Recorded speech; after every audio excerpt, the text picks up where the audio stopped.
Hi folks, hope you're okay today. It's good to be with you. Love to everybody out there. Don't forget my website, jasonburnspreacher.com, and love to all of you. You can get me on Facebook and Twitter.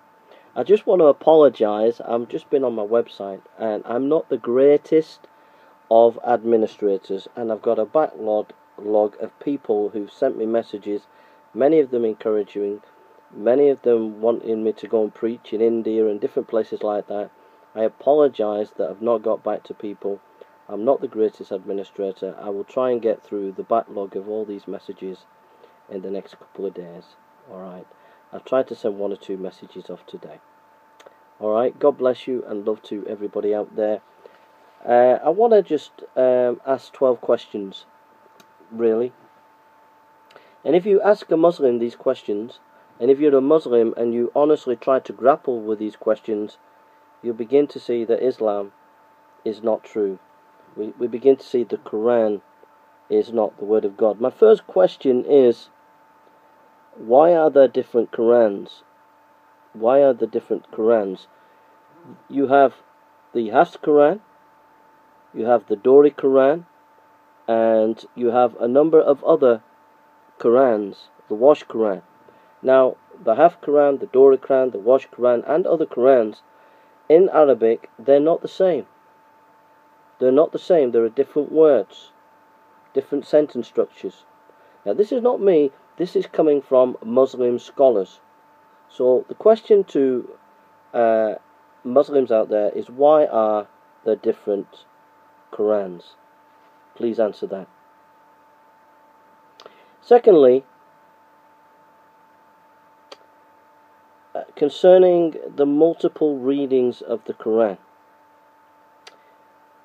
The question is, when people say there are multiple readings, there are 7 different ways of reading the Quran, by what authority does one say this? Now, there are 3 basic rules in Islamic teaching to say that a verse comes from the Quran.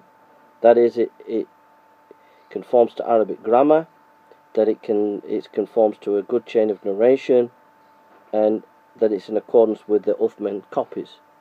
But the question is, where does that 3 criteria come from? Does it come from Muhammad? Does it come from the Quran? Or does it come from scholars? If it comes from scholars, it doesn't have any authority. So why are Muslims and Muslim scholars using a 3 criteria that doesn't have any sanction whatsoever from the Quran or Muhammad? So that's my question. Where do you get the authority for the multiple readings of the Quran? Third question.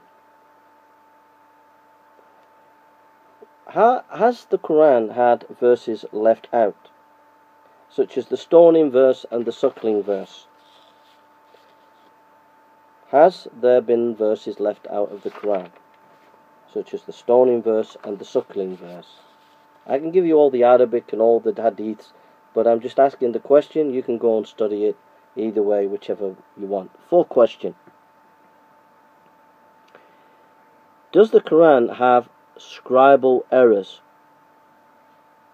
Why are there extra vowels, extra yas in the Quran when they're not needed? Could you answer that question?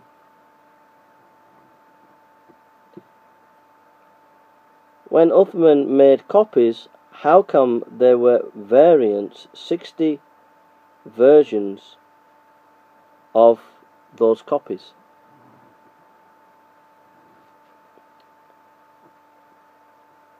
So Uthman made copies, but there were different versions 60 variants and different versions, not 60 versions, 60 variants and many versions of the Uthman copy. So not the same. When Uthman made a copy, they weren't the same. Why is that? Why is that the case?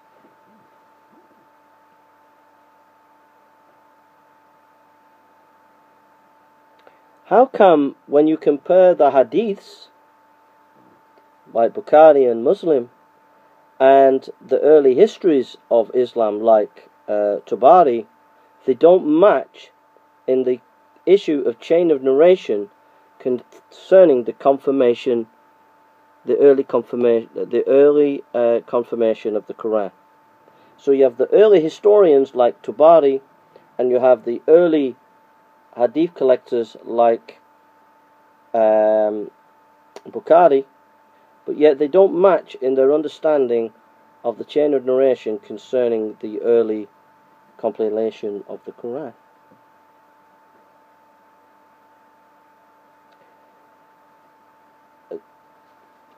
Do the last two verses belong in the Quran? Masood would say they don't belong in the Quran. The arrangement of the Quran. Who made the arrangement, and did it have divine sanction? It's an extra question.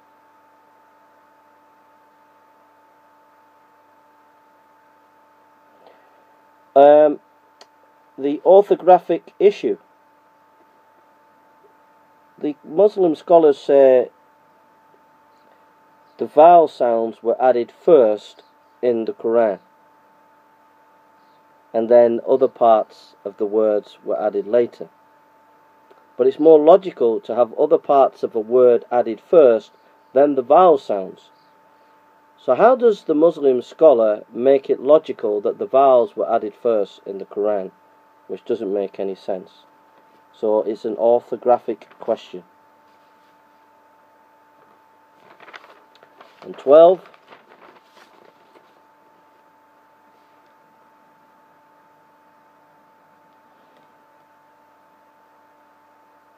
And what if there are 7 ways of reading the Quran, what are the meanings?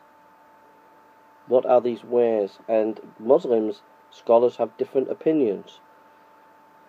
So what is the orthodox view of, if there are 7 different ways of reading the Quran, could anybody give us actual evidence of showing us one view in the Islamic world of what the 7 ways are? Because there's so many different views. So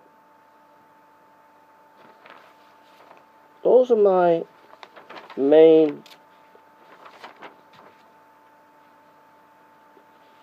And I've got a 13th question. How many memorized the Quran in the early days?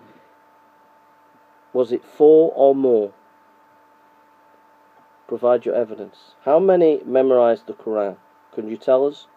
Because we have evidence that it was only 4, and yet many Muslim scholars say that it was more than 4. What is the evidence? Where is the evidence?